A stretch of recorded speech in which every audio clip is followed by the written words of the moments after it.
नमस्कार दोस्तों, मेरे इस टैरो कार्ड्स रीडिंग चैनल में आपका स्वागत है। आज मैं टैरो रीड करने जा रहा हूँ। यू एंड योर पार्टनर, मिले न फूल तो कांटों से दोस्ती कर ली, इसी तरह से बसर हमने जिंदगी कर ली। ज़ोडिक साइन है जेमिनी, मिथुन राशि, 1 जून से लेकर 15 जून 2025। दोस्तों, ये एक कड़वा सच है कि जब फूल ना मिलें तो हमें कांटों से गुजारा करना पड़ता है। क्या आपको पता है कि प्यार का इजहार करने के लिए या प्रेमी को मनाने के लिए, प्रेमिका को मनाने के लिए गुलाब का फूल ही क्यों दिया जाता है? क्योंकि दोस्तों, गुलाब के फूल में कांटे बेशुमार होते हैं। जिस किसी ने भी गुलाब के फूल को प्यार के इजहार का फूल बनाया, उसे वो दर्जा दिया, उसने बहुत ही सोच समझ कर दिया। क्योंकि गुलाब ही एक ऐसा वाहिद फूल है जिसमें बेशुमार और बहुत तीखे कांटे होते हैं। जब किसी ने अपने प्यार का इजहार करने के लिए आपको गुलाब का फूल दिया, तो समझ लीजिएगा कि उसने सारी कहानी आपको बता दी कि भाई, सोच समझ के रहना, इस इजहार में कुछ कांटे भी हो सकते हैं। माली जब आपको फूल देता है गुलाब का, तो वो कांटे निकाल के देता है, पर रिश्तों में जो कांटे होते हैं वो हमें खुद ही निकालने पड़ते हैं, समझदारी से, प्रेम से, ईमानदारी से। इन्हीं सब चीज़ों को लेके आज हम टैरो कार्ड्स रीड करेंगे। और आज मैं रिवर्स रीडिंग करने जा रहा हूँ। मैं इसीलिए इस डेक को डिफरेंट तरह से भी शफल करूँगा, ताकि जो कार्ड सीधे रहने हैं वो सीधे रह जाएं, जो उल्टे होने हैं वो उल्टे हो जाएं।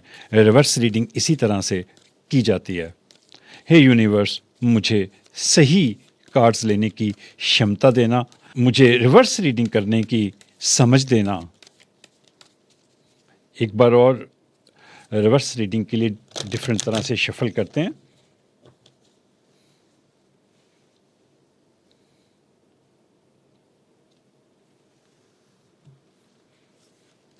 मैं पहले कार्ड्स स्प्रेड करूंगा और जिस तरह से मैं कार्ड्स रखूंगा उसी तरह से मैं इनको ओपन करूंगा।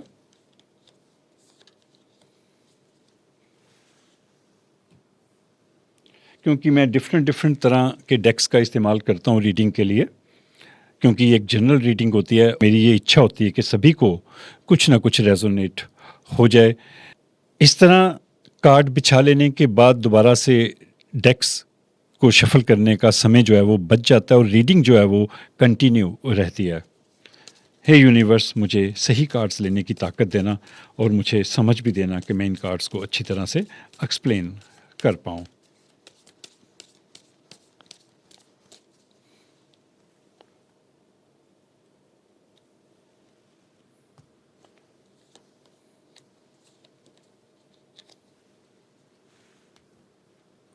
अब मैं 2 कार्ड्स और इस डेक में से लूँगा।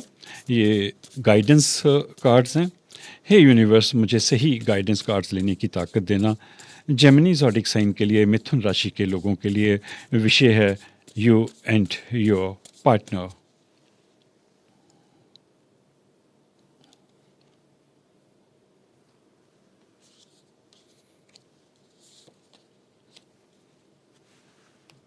बाद में मैं एक गाइडेंस कार्ड और लूँगा इस डेक में से, जो इस पूरी कहानी को क्लोज करेगा। वो मेन गाइडेंस कार्ड होगा। ये जो 8 कार्ड्स हैं, ये आपके और आपके पार्टनर की सिचुएशन को बताएंगे, प्रेडिक्ट करेंगे, गाइडेंस भी देंगे साथ में। ऊपर की रो जो है वो आपकी होगी, ये आपके कार्ड्स हैं। नीचे आपके पार्टनर के कार्ड्स हैं। ये जो 4 कार्ड्स हैं, ये गाइडेंस कार्ड्स हैं, ये रिलेशनशिप गाइडेंस है, ये जनरल गाइडेंस है। ये चारों कार्ड्स जो हैं वो आपके लिए होंगे, क्योंकि ये रीडिंग मैं आपके लिए कर रहा हूँ।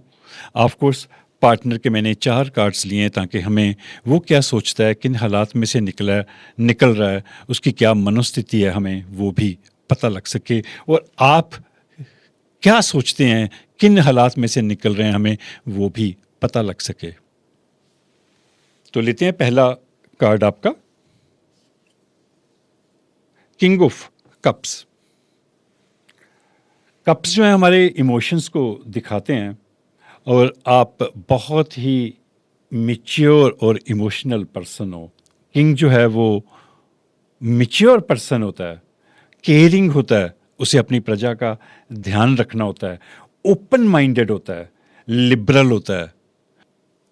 पहले ही कार्ड ने आपकी मानसिकता जो है वो जाहिर कर दी है कि आप बहुत ही मैच्योर और इमोशनल पर्सन हो और बहुत ही केयरिंग इंसान हो। आपके पार्टनर का कार्ड देखते हैं। अब ये रिवर्स में आया ये कार्ड, और ये डेथ कार्ड है। डेथ जो है वो किसी पुरानी चीज़ को ख़त्म होने की निशानी दिखाता है, उसकी तरफ इशारा करता है। एक नई चीज़ें जो हैं जब शुरू होने लगती हैं, डेथ कार्ड पुरानी चीज़ों को ख़त्म होने को भी दिखाता है और एक नई शुरुआत को भी दिखाता है। आपकी ट्रांसफॉर्मेशन को दिखाता है। आपकी ज़िंदगी जो है वो रूपांतरित होने वाली है। आपकी ईगो जो है वो ख़त्म होने वाली है। एक नए इंसान बनकर आप आने वाले हैं। एक नया आपका जन्म होने वाला है, विचारों के लेवल पर और ज़िंदगी में जो आपने काम करने हैं उनको लेकर। पर ये कार्ड रिवर्स में है तो इसका अर्थ जो है वो उल्टा हो जाता है। इट मीन्स आपका जो पार्टनर है वो थोड़ा स्टबर्न है, जिद्दी है, वो नई चीज़ों को स्वीकार करने के लिए रेडी नहीं है, तैयार नहीं है। वो एक पुरानी जो ट्रेडिशनल चीज़ें हैं, बंदी बंधाई जो चीज़ें हैं वो उनमें जकड़ा हुआ है और वो नए विचारों के साथ चलने के लिए तैयार नहीं है। आप किंग ऑफ कप्स हैं। जो किंग होता है वो अपने विचारों को चेंज करता रहता है समय के अनुसार। प्रजा के लिए, लोगों के लिए जो बेहतर है वो करना चाहता है। हमें करना भी ऐसे ही चाहिए। पुराने विचारों में, पास्ट में नहीं फंसे रहना चाहिए। जो चीज़ सही है समय के साथ साथ हमें उसे स्वीकार करना चाहिए। पर आपका पार्टनर जो है वो नई चीज़ों को स्वीकार करने के लिए तैयार नहीं है। वो अभी भी कहीं पास्ट में फंसा हुआ है। हो सकता है कि पास्ट में कुछ ऐसा हुआ हो, वो अभी भी उसको याद करता है, अभी भी उसका ताना मेना देता है। वो ज़िंदगी में आगे बढ़ने के लिए अभी फ़िलहाल तैयार होता मुझे नहीं दिख रहा।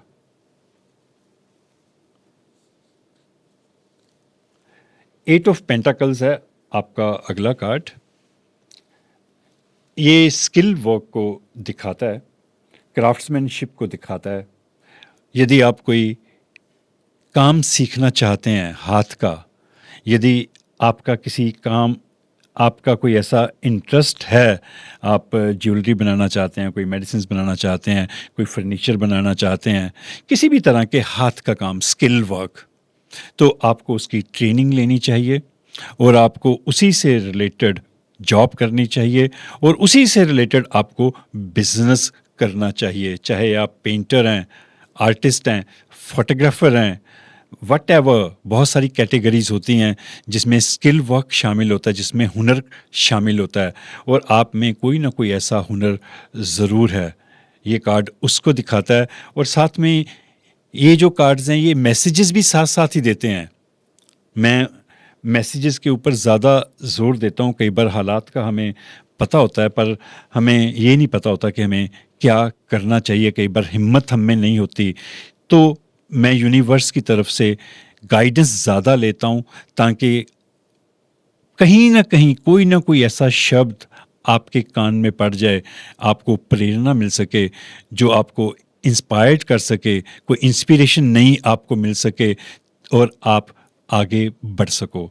तो ये एक इशारा भी है कि बाई चांस यदि आपको समझ नहीं आ रही कि आपको कौन सी जॉब करनी चाहिए, कौन सा बिजनेस करना चाहिए, तो यूनिवर्स की तरफ से ये मैसेज है कि आप वो काम करिए जिससे आपको खुशी मिलती है, और वो स्किल वर्क होना चाहिए। स्किल वर्क आजकल लोग बहुत कम कर रहे हैं। सभी लोग कॉल सेंटर्स में बैठ के कॉल कर रहे हैं, वो स्किल वर्क नहीं होता, उससे इंसान कुछ नहीं सीखता।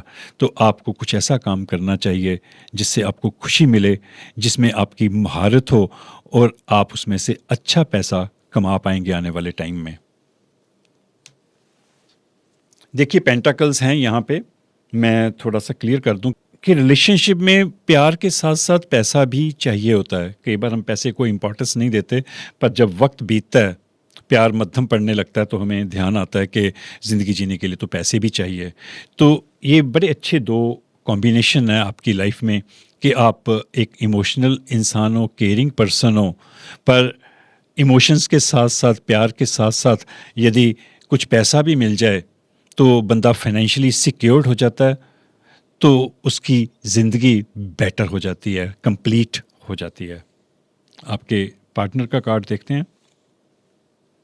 नाइट ऑफ सोर्ड्स की एनर्जी है यहाँ पे। Skilful, ambitious, assertiveness, control, harsh words. आप इस इंसान की बॉडी लैंग्वेज देखेंगे, नाइट है ये। जब इंसान किसी ओहदे पे आता है, किसी पोजीशन में आता है, तो थोड़ी सी हार्डनेस उसमें आ जाती है। आप इस नाइट की यदि बॉडी लैंग्वेज देखें, इसने तलवार पकड़ी हुई है और इसकी बॉडी में एक असर्टिवनेस है, दूसरों को कंट्रोल करने की एक ताकत दिख रही है। ये चाहता है कि मैं दूसरे लोगों को कंट्रोल करूं। स्किलफुल है, बहुत एम्बिशियस है, महत्वाकांक्षी है, असर्टिवनेस भी है, पर कंट्रोलिंग पावर है, और कई बार ये हार्श शब्दों का भी इस्तेमाल करता है। नाइट्स जो होते हैं, मैंने पहले भी कहा था कि चीज़ें जो हैं वो दो तरह से इस्तेमाल होती हैं। आपके पास पावर है, आप उसका सही इस्तेमाल भी करते हो, पर उसी पावर का आप गलत इस्तेमाल भी कर सकते हो। तलवार जो है वो अपनी सुरक्षा के लिए भी उठाई जा सकती है और किसी को नुकसान पहुंचाने के लिए भी उठाई जा सकती है। पर ये जो नाइट है, नाइट ऑफ सोर्ड्स जो है, नाइट ऑफ कप्स जब आते हैं तो वो डिफरेंट तरह से आते हैं, पर नाइट ऑफ सोर्ड्स जब आता है तो ये दिखाता है कि ये इंसान महत्वाकांक्षी इंसान है, ये आगे बढ़ना चाहता है अपने काम में, अपने बिजनेस में, इसीलिए वो दूसरे लोगों को कंट्रोल करता है और कई बार हार्श, सख्त शब्दों का इस्तेमाल भी दूसरे लोगों के लिए करता है। ऑफ कोर्स ये एक जनरल रीडिंग है, ज़रूरी नहीं कि ये जो सारी डिस्क्रिप्शन है ये सभी लोगों के साथ रेजोनेट हो। आपका कार्ड देखते हैं। अब ये रिवर्स में आया कार्ड, टू ऑफ पेंटाकल्स हैं। जब ये कार्ड सीधा आता है तो ये इस बात को दिखाता है कि आप जगलिंग कर रहे हो, आप बैलेंस बनाने की कोशिश कर रहे हो। देखिए यहाँ पे जो लेडी है, इधर एक पेंटाकल है, इधर एक पेंटाकल है, तो ये बैलेंस बनाने की कोशिश कर रही है। पर जब ये उल्टा आता है तो ये मिसमैनेजमेंट को दिखाता है, फाइनेंशियल प्रॉब्लम्स को दिखाता है कि हो सकता है कि आपको कुछ फाइनेंशियल डिफ़िकल्टी हो, कोई मुश्किल हो, आपको समझ नहीं आ रहा हो कि मैं अपने फाइनेंस को कैसे मैनेज करूं। कोई डेट भी हो सकता है, कोई कर्जा भी हो सकता है, क्योंकि यहाँ पे एट ऑफ पेंटाकल्स था, तो यूनिवर्स आपको इशारा कर रहा था कि आप फाइनेंशियल डिफ़िकल्टी में यदि हैं तो बाई चांस यदि आपको कोई स्किल वर्क आता है तो आपको वो स्किल वर्क जो है वो करना चाहिए। आपके पार्टनर का कार्ड देखते हैं। द एम्परर, ये अब रिवर्स आया कार्ड। मैं सीधा करके आपको बताता हूँ इसके मतलब। जो एम्परर होता है उसमें फादरहुड होता है, वो एक अच्छा फादर होता है, ऑर्गेनाइजेशन होती है उसमें। देखिए ये मदर भी हो सकती है, ठीक है, क्योंकि ज़रूरी नहीं कि द एम्परर आया तो ये सिर्फ मेन के साथ रिलेट करेगा, ये फीमेल के साथ भी रिलेट कर सकता है। फादरहुड की जगह मदरहुड आप सोच सकते हैं। जब ये कार्ड सीधा आए तो इट मीन्स वो इंसान जो है वो एक बहुत ही अच्छा पेरेंट्स बन सकता है, बहुत अच्छी माँ बन सकती है, बहुत अच्छा फादर बन सकता है। ऑर्गेनाइजेशन उसकी बहुत अच्छी है, वो एम्बिशियस है, लीडर है। पर जब ये कार्ड रिवर्स में आ जाए तो ये दिखाता है कि ये इस इंसान को एंगर इश्यूज हैं, ये कभी भी अच्छा फादर या अच्छी मदर नहीं बन सकता। मिसमैनेजमेंट को दिखाता है, क्योंकि मैंने पहले ही कहा था कि सत्ता जब रिवर्स काम करने लग पड़े, हमारे देश के जो नेता हैं उनके पास बहुत पावर होती है, पर यदि वो उस पावर का गलत इस्तेमाल करें तो वो देश को बर्बाद भी कर सकते हैं। और जब एम्परर का दिमाग घूम जाए, वो अपनी पावर को मिसयूज़ करना शुरू कर दे, जैसे हिटलर ने सेकंड वर्ल्ड वॉर में किया था। बहुत ही समझदार इंटेलिजेंट पर्सन था, उसके अंदर एक डिफरेंट तरह की पावर थी, लोग उसका कहना मानते थे। वो जब बोलता था तो लोग एक्साइटेड हो जाते थे, आर्मी पूरी एक्साइटेड हो जाती थी, मरने मारने को उतारू हो जाती थी। पर उसने अपनी ताकत का गलत इस्तेमाल किया, लाखों यहूदियों को उसने जिंदा जला दिया, गैस चैम्बर्स में गैस के थ्रू मार दिया, बहुत अत्याचार उसने किए। तो ये जो एम्परर की पावर है, आपके पार्टनर में मुझे ऐसा दिख रहा है, क्योंकि यहाँ पे नाइट ऑफ सोर्ड्स था, ये भी इंसान जो है वो कंट्रोल कर रहा है दूसरे लोगों को, और शायद ये बादशाह बनना चाहता है। ऐसा होता है कि नाइट की काफ़ी बड़ी पोस्ट होती है, और जब उसके हाथ में तलवार हो, ताकत हो, उसके पास फौज का कुछ हिस्सा हो, तो वो फौज को अपनी तरफ मिला के वो अल्टीमेटली कई बार एम्परर बन जाता है, राजा बन जाता है। तो इस इंसान में वो कंट्रोलिंग पावर थी, वो आगे जाके शायद और बढ़ गई, ईगो उसकी और ज़्यादा बढ़ गई, पावर उसके हाथ में और ज़्यादा आ गई। हो सकता है कि आपका पार्टनर जो है उसके पास अच्छा खासा पैसा हो, या किसी वो अच्छी पोस्ट में हो, पर कई बार बिना पैसे के भी ईगो आ जाती है। दोनों चीज़ें होती हैं, मैं दोनों तरह से समझा रहा हूँ, क्योंकि ये एक जनरल रीडिंग है हज़ारों लाखों लोगों के लिए। तो इसीलिए मुझे जो समझ आएगा, जो मुझे यूनिवर्स मुझसे बुलवाएगा, मैं वो बोलता चले जाऊँगा, ताकि ज़्यादा से ज़्यादा लोगों के साथ रेजोनेट हो सके। देखिए, अकड़ के लिए सिर्फ पैसा ज़रूरी नहीं होता, कई बार बिना पैसे के भी इंसान अकड़ जाता है।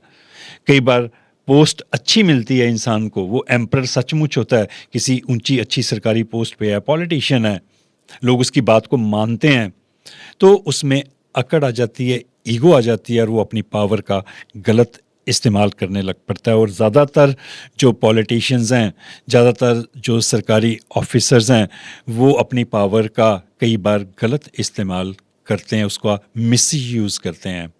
पर आम इंसानों में ये भी होता है कि कई बार ईगो जो है ऐसे ही आ जाती है, होता कुछ नहीं, कभी कुछ ना हो, जब इंसान में कोई काबिलियत ना हो तो भी वो ईगो में आ जाता है। आपका अगला कार्ड देखते हैं, थ्री ऑफ पेंटाकल्स हैं। देखिए, यहाँ पे तीन लोग जो हैं एक चीज़ को कुछ क्रिएट कर रहे हैं, ये एक टावर बना रहे हैं। ये प्रतीकात्मक रूप में कोई चीज़ बनाने का सिंबल है। ये जो कार्ड है, ये एट ऑफ पेंटाकल्स के साथ आके जुड़ता है। एकम्प्लिशमेंट है, वर्किंग टुगेदर, कुछ लोग मिलके काम कर रहे हैं, हाई स्टैंडर्ड, डिग्निटी, एक बड़ा हाई स्टैंडर्ड का काम कर रहे हैं। ये कार्ड आपके लिए ये मैसेज लेके आता है कि यदि आप स्किल वर्क करेंगे, कोई बिजनेस शुरू करेंगे जिसमें कुछ आप क्रिएट करेंगे, क्रिएटिविटी अपनी दिखाएंगे, तो दूसरे लोगों की मदद लेना मत भूलिएगा। कुछ अपने जैसे लोगों को अपने साथ जोड़िए और मिलके चीज़ क्रिएट करिए। आप अकेले नहीं कर सकते। ये हो सकता है कि आप ऑलरेडी कुछ एक चीज़ें जो हैं वो क्रिएट कर रहे हो, और यदि आप नहीं कर रहे तो फिर ये आपके लिए एक मैसेज है कि आपने किसी के साथ मिलके एक टीम बना के आपने कुछ ऐसा बिजनेस शुरू करना है जिसमें स्किल वर्क शामिल हो और हाई स्टैंडर्ड का काम करने को दिखाता है ये कार्ड। आप बहुत ही अच्छा काम जो है वो करेंगे। आपके कार्ड्स को मैं थोड़ा सा एवेल्युएट कर दूं, यहाँ पे जो किंग ऑफ कप्स है, ये इमोशंस को दिखाता है कि you are very caring person, affectionate person, आप में बहुत ज़्यादा प्यार है, पर आप कुछ फाइनेंशियल डिफ़िकल्टीज़ में उलझे हुए हैं। क्योंकि उसके बाद कप्स को लेके एक भी कार्ड नहीं आया, सारे पेंटाकल्स आए हैं। तो इट मीन्स प्यार के बाद आपकी जो अब प्रेफरेंस है वो शायद पैसा बन चुकी है, किसी फाइनेंशियल डिफ़िकल्टी में आप आ चुके हैं, कुछ फाइनेंशियल डिफ़िकल्टीज़ का आपको सामना करना पड़ रहा है। इसीलिए यूनिवर्स ने आपको ये जो 3 कार्ड्स दिए हैं, इसके बहुत गहरे मतलब हैं। यहाँ पे स्किल वर्क है, यहाँ पे डेट है, आप किसी कर्ज़े में फँसे हुए हैं, किसी प्रॉब्लम में फँसे हुए हैं और उससे निकलने के लिए यूनिवर्स ने आपको 2 कार्ड्स इसके बिल्कुल साइडों में दिए। यदि आपने इस सिचुएशन से निकलना है, तो आपको कोई काम करना पड़ेगा, किसी के साथ मिलके कोई बिज़नेस शुरू करना पड़ेगा, कोई छोटा उद्योग शुरू करना पड़ेगा। देखिए स्मॉल लेवल पे भी इंडस्ट्रीज़ होती हैं, कैंडल्स बनाने का काम होता है, घर में आप बहुत सारी चीज़ें क्रिएट कर सकते हो, आप घर से ही वो बिज़नेस शुरू कर सकते हो 2-4 लोगों के साथ मिलके।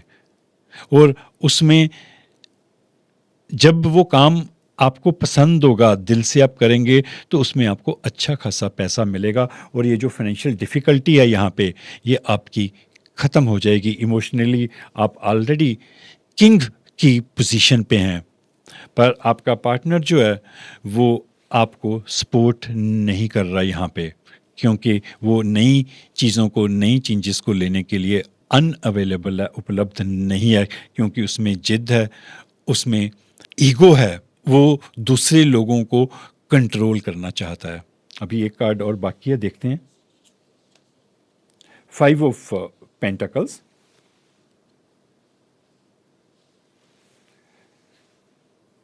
Poverty, consciousness, worry, disease, seeking help, neglect of the body.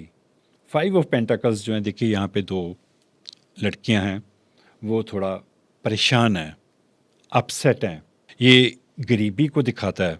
अब मुझे थोड़ा सा समझ आ गया कि आपका जो पार्टनर है वो शायद किंग अदरवाइज नहीं है, पर वो किंग होने की कोशिश करता है, ज़्यादा दिखाने की कोशिश करता है, क्योंकि ये जो कार्ड है ये गरीबी को दिखा रहा है, वरी को दिखाता है, चिंता को दिखाता है और किसी बीमारी को भी दिखाता है।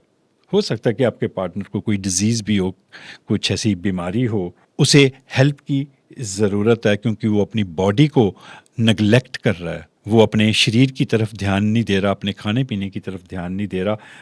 हो सकता है अपनी बीमारी के कारण ऐसा वो कर रहा हो और उसे मदद की ज़रूरत है। मदद इन सेंस के डॉक्टर की ज़रूरत है और साथ ही में उसे शायद काउंसलिंग की ज़रूरत है। देखिए हमारे देश में काउंसलिंग का उतना ट्रेंड अभी नहीं है, काफ़ी चीज़ें बदल गई हैं, लोगों ने काउंसलिंग को काफ़ी इम्पोर्टेंस देनी शुरू की है, पर हमें कई बार मानसिक उलझनों के लिए, जब हमें चीज़ें समझ में नहीं आती, तो हमें किसी काउंसलर की ज़रूरत होती है। काउंसलर का जो हिंदी में अर्थ होता है वो है सलाहकार। काउंसलिंग सिर्फ मानसिक रूप से, जब आप डिप्रेशन में हो, प्रॉब्लम में हो, तभी काउंसलिंग नहीं की जाती। जब आप किसी फाइनेंशियल डिफ़िकल्टी में हो, तब भी आप काउंसलिंग करते हो, किसी काउंसलर से बात करते हो। दोस्त जो हैं, रिश्तेदार जो हैं, वो आपकी काउंसलिंग अच्छी तरह से नहीं कर सकते, क्योंकि वो आपके साथ जुड़े होते हैं। वो सीधे रूप में, सच्चाई में बात नहीं कर सकते, हेजिटेट करते हैं। सिर्फ एक काउंसलर होता है जिसे आपसे कोई लेना देना नहीं होता, वो आपको सही और सच्ची राय देता है जब आप सही काउंसलर के पास जाते हो। तो कई बार जब हम किसी इमोशनल क्राइसिस में से निकल रहे हों, रिश्तों के क्राइसिस में से निकल रहे हों, किसी फाइनेंशियल डिफ़िकल्टीज़ में से निकल रहे हों, तो हमें काउंसलिंग की ज़रूरत पड़ती है। यहाँ पे क्लियर कट लिखा हुआ है इस कार्ड में कि यू नीड काउंसलिंग। अब आपका रिलेशनशिप कार्ड लेते हैं। ये मैसेज कार्ड है और ये सिर्फ आपके लिए है। Mercury retrograde, electronic issues, communication issues, review everything.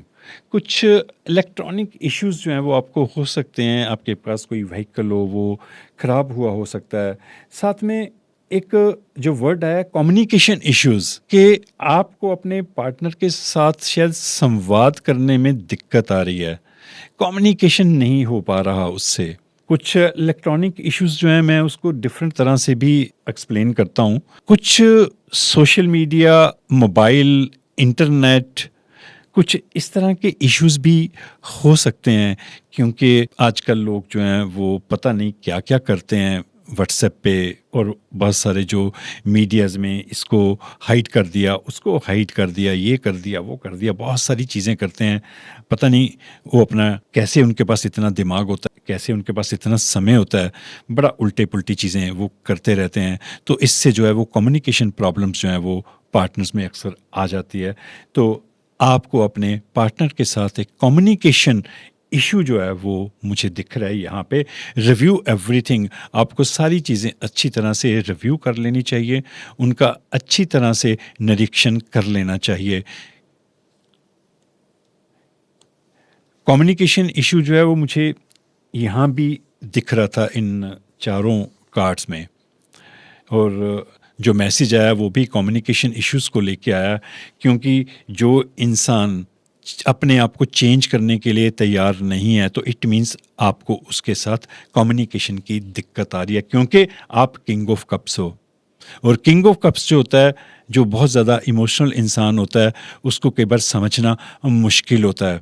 और यदि उसको कोई ऐसा इंसान मिल जाए जिसमें ईगो भी हो, दूसरे लोगों को कंट्रोल करने की आदत हो उसकी, और वो अपनी ताकत का गलत इस्तेमाल करे यहाँ पे, और वो सिक भी हो, बीमार भी हो, तो ऐसे लोगों के साथ कम्युनिकेट करना कई बार दिक्कत हो जाता है, क्योंकि जब ईगो आती है तो ईगो सब कुछ बर्बाद कर देती है। जिस इंसान में ईगो होती है उसके साथ कम्युनिकेट करना, संवाद करना बहुत मुश्किल हो जाता है, और जिस रिश्ते में संवाद रुक जाए, कम्युनिकेशन रुक जाए, वो रिश्ता भी वहीं पे रुक जाता है, वहीं पे ठहर जाता है। अगला कार्ड देखते हैं। नार्किसिस्ट, बिल्कुल सही है ये रीडिंग आपकी। मैं बहुत कम कहता हूँ कि ये सही रीडिंग है, ये काफ़ी लोगों के साथ रेजोनेट होनी चाहिए, क्योंकि ये एक जो कंटिन्यूशन है आपके पार्टनर की, ये कंटिन्यू चल रही है। ये कार्ड आपका है, आपके लिए है। मैं आपके लिए पढ़ता हूँ। Someone is too full of themselves. Narcissist होता है जो इंसान सिर्फ अपने बारे में सोचे, सिर्फ अपनी बात मनवाना चाहे, उसको बोलते हैं हम नार्किसिस्ट इंग्लिश में। कोई ऐसा इंसान है, someone is too full of themselves, वो अपने आप से भरा हुआ है। देखिए ये जो इंसान है शीशे में अपने आप को देख रहा है, और वो सिर्फ अपने आप को देख रहा है। उसे लग रहा है कि मैं पता नहीं क्या हूं, मैं बहुत समझदार हूं, बहुत इंटेलिजेंट हूं, बहुत खूबसूरत हूं। जब इंसान में ये फीलिंग आ जाती है कि मैं बहुत खूबसूरत हूं, मैं बहुत इंटेलिजेंट हूं, मेरे जैसा तो कोई और है ही नहीं, तो उसको हम नार्किसिस्ट कहते हैं। और ऐसा इंसान जो है वो दूसरे लोगों की बात नहीं सुनता, वो अपने विचार जो है वो दूसरे लोगों पर थोपने की कोशिश करता है, और ये कंटिन्यूशन हो गई है इस इंसान की। आई एम सॉरी, जैसे कार्ड्स आएंगे मैं उसी तरह से बोलूँगा। ज़रूरी नहीं कि ये चीज़ सभी लोगों के साथ रेसोनेट हो, पर यहाँ पे डेथ कार्ड रिवर्स में है। यदि ये सीधा होता तो अच्छे मतलब थे इसके। फिर नाइट ऑफ सोर्ड है जो दूसरे लोगों को कंट्रोल करना चाहता है। एम्परर जो है वो रिवर्स में आ गया। फिर 5 ऑफ पेंटाकल्स हैं जो गरीबी को दिखाते हैं, वरीज को दिखाते हैं, डिसीज को दिखाते हैं, और बिल्कुल क्लियर लिखा है कि सीकिंग हेल्प, उसे किसी मदद की ज़रूरत है, और हो सकता है कि वो किसी से मदद मांग भी रहा हो कि भाई मुझे कुछ समझ नहीं आ रहा, या मैं डिप्रेशन में हूँ, मुझे हेल्प चाहिए। तो यहाँ पे नार्किसिस्ट आ गया। तो फिर ये चीज़ जो है कि नाइट ऑफ सोर्ड्स और द एम्परर का रिवर्स होना, अब यहाँ पे किंग था, किंग ऑफ कप्स, ये सीधा कार्ड आया, पर ये रिवर्स में आ गया। यदि ये सीधा आता तो बड़ा पॉजिटिव कार्ड बन जाता है, पर अब ये रिवर्स हो गया। आपके लिए दूसरी गाइडेंस देखते हैं। Rain drops, take a chance on them. आपको बारिश में कभी कभार भीगना चाहिए, आपको चांस लेना चाहिए। ये कार्ड बहुत ज़्यादा आ रहा है, पिछली रीडिंग में भी आया था एक ज़ोडिक साइन की। ऐसे लगता है कि लोग जो हैं वो चांस लेने के लिए तैयार नहीं है, नए पुराने में फंसे हुए हैं, अपनी ज़िंदगी को उन्होंने ब्लॉक किया हुआ है, तभी ये कार्ड बार बार आ रहा है। Take a chance on them, आपको ज़िंदगी में चांस लेना चाहिए, ज़िंदगी को मौका देना चाहिए। आप अपने आप को रोक के मत रखिए। बारिश पड़े डरिए मत, भीगने के लिए जाइए, ज़िंदगी से डरिए मत। यदि कोई आपको डरा रहा है तो आपको डरने की ज़रूरत नहीं है, क्योंकि यहाँ पे ऐसा दिख रहा था। क्योंकि देखिए इस कार्ड को मैं थोड़ा सा आपको दिखाता हूँ, तो इसकी जो बॉडी लैंग्वेज है वो क्लियर कट दिख रही है कि ये किसी को डरा रहा है तलवार पकड़ के। आप बॉडी लैंग्वेज को आराम से ध्यान से देखेंगे तो आपको सब समझ आ जाएगा। तो आप डरिए मत, जिंदगी को मौका दीजिए।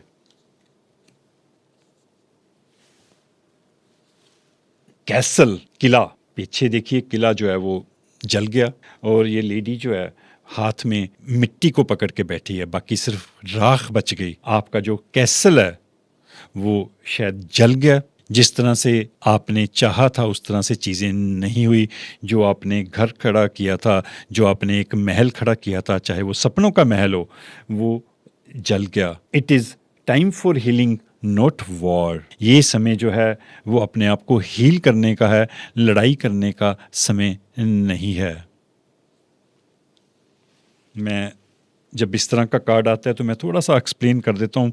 कुछ लोगों को ज़्यादा एक्सप्लेन करना जो है वो अच्छा नहीं लगता, पर काफ़ी लोगों ने अप्रिशिएट भी किया कि मैं डिटेल में खुल के बात करता हूँ। देखिए, वॉर से कुछ नहीं मिलता। लड़ाई झगड़े में हम अपना समय बर्बाद करते हैं, अपनी ज़िंदगी बर्बाद करते हैं। और जब ज़िंदगी ख़त्म होने लगती है, मौत दिखने लगती है, तो हमें पछतावा होता है कि हमने ज़िंदगी का बहुत सारा समय जो है वो फालतू चीज़ों पे वेस्ट कर दिया, लड़ाई झगड़े में वेस्ट कर दिया। मैं अक्सर ये कहता हूँ कि भाई, जिसके साथ रहना है उसके साथ काहे का झगड़ा, जिसके साथ नहीं रहना उसके साथ भी काहे का झगड़ा। जब आपने उस इंसान के साथ रहना ही नहीं तो झगड़ा तो कहीं एग्जिस्ट नहीं करता, और जिसके साथ रहना है तो उसके साथ काहे का झगड़ा। झगड़ा कहीं एग्जिस्ट नहीं करता, पर हमारी ज़िंदगी जो है वो वॉर से, झगड़ों से भरी रहती है। तो इसलिए ये कार्ड आया आपके लिए कि ये जो टाइम है वो हील करने का है। आपने अपनी बॉडी को, अपने माइंड को हील करना है। ये समय झगड़ा करने का नहीं है, और ये ज़िंदगी झगड़ा करने के लिए नहीं बनी, प्यार करने के लिए बनी है, मोहब्बत करने के लिए बनी है, जीने के लिए बनी है। एक मैं फटाफट से गाइडेंस कार्ड जो है इस डेक में से लूँगा। थोड़ी सी रीडिंग लंबी होगी, I am sorry for that. जब कार्ड्स इस तरह के आ जाएं तो फिर मेरी ये कोशिश रहती है कि मैं अच्छी तरह से एक्सप्लेन करूं। मेरे को ऐसा लगता है कि आप लोग एक टैरो कार्ड रीडर के ऊपर बहुत ज़्यादा विश्वास करते हो, तो मैं नहीं चाहता कि मैं कोई अधूरी सी बात करूं, इसलिए मैं छोटी छोटी वीडियोस जो है वो नहीं बनाता, क्योंकि उसमें बातें अधूरी रह जाती हैं और ऑलरेडी ज़िंदगी इतनी कंफ्यूज्ड है तो वो कन्फ्यूजन जो है वो और बढ़ जाती है। तो जब इस तरह के कार्ड्स आ जाएं, मेरी ये कोशिश रहती है कि मैं प्रॉपरली उसको एक्सप्लेन करूं। Hey universe, give me the right guidance card for Gemini zodiac sign, मिथुन राशि के लोगों के लिए मुझे सही कार्ड लेने की ताकत देना और मुझे समझ भी देना कि मैं उस कार्ड को अच्छी तरह से एक्सप्लेन कर पाऊँ।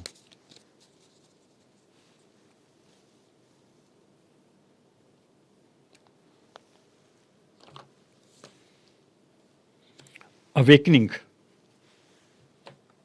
जागना। मैं पढ़ता हूँ आपके लिए। A temporary pause for reflection and insight. An awakening where you see things in a whole new light. कई बार चीज़ें जो है ना वो सीधे होके नहीं दिखती, हमें कई बार उल्टा होना पड़ता है। तो अब ये समय है, यूनिवर्स ये कह रहा है कि आपको अब उल्टे होके चीज़ें समझनी पड़ेंगी। ये जो टाइम है, temporary pause for reflection and insight, आप एक वक्ती तौर पे पॉज दीजिए, अपने अंदर की तरफ जाइए। An awakening where you see things in a whole new light, एक नई अवेकनिंग पैदा करिए, एक जागरूकता पैदा करिए, जिससे आप चीज़ों को एक नई रोशनी में देख सकें, एक नए तरीके से देख सकें। मेरे को ऐसा लग रहा है कि आप एक परंपरागत तरीके से चीज़ों को देख रहे हैं, इसके कारण आपको समझ नहीं आ रही चीज़ों की। तो यूनिवर्स आपको कह रहा है कि आप नई रोशनी में, नए तरीके से चीज़ों को समझने की कोशिश करें। Embrace your own uniqueness. आपके अंदर एक यूनिकनेस है, आपके अंदर एक खास प्रतिभा है। ये प्रतिभा यहाँ पे दिख भी रही थी 8 ऑफ पेंटाकल्स में, देन 3 ऑफ पेंटाकल्स में, और यहाँ पे किंग ऑफ कप्स में। तो उस प्रतिभा का आप सही इस्तेमाल करिए। चैरिटेबल एक्शन, और जब आपके पास कुछ पैसा आए, कुछ ऐसी चीज़ें हों, आप उसे दूसरे लोगों के साथ शेयर भी करिए, कुछ आप चैरिटी भी करिए। ओवरऑल इस कार्ड का ये मैसेज है कि आप चीज़ों को नए तरीके से देखने की कोशिश करें, और आपकी अपनी जो यूनिकनेस है, एक खासियत है डिफरेंट तरह की, उसको आप गले लगाइए, उसको स्वीकार कीजिए। ये एक जनरल रीडिंग थी।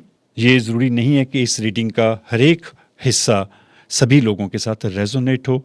इस रीडिंग का जो हिस्सा आपकी लाइफ के साथ रेजोनेट हो, मेल खाए, उसे आप रख लीजिएगा, बाकी को प्लीज़ आप इग्नोर कर दीजिएगा। और यदि ये रीडिंग अच्छी लगी हो तो प्लीज़ चैनल को सब्सक्राइब ज़रूर कर दीजिएगा। Thank you universe.